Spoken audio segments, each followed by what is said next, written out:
আজ বাড়িতে আমি মচমচে নিমকি বানিয়েছিলাম, যেটা খাবার পরে যা হলো।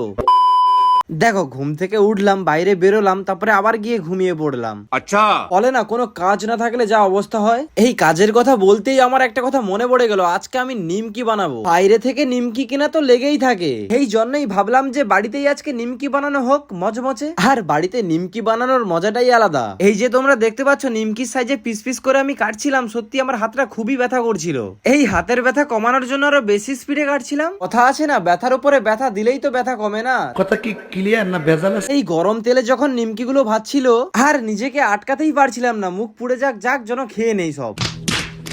আমি একটা নিমকি খেয়ে দেখেছি, কিন্তু অনেকটাই ভালো। যেগুলো আমরা দোকান থেকে নিয়ে এসে খাই তার চেয়ে 1000 গুণ ভালো। তোমরাও দোকান থেকে না নিমকি নিয়ে বাড়িতে বানিয়ে খেতে পারো। আর যারা নিমকি বানাতে জানেন না তাদের বলছি, ইউটিউবে গিয়ে নিমকি বানানোর ভিডিওগুলো দেখবেন, আরামসে শিখে যাবেন। যাই হোক, ভিডিও ভালো লাগলে লাইক এবং সাবস্ক্রাইব করতে ভুলো না। আজকের মতো বাই।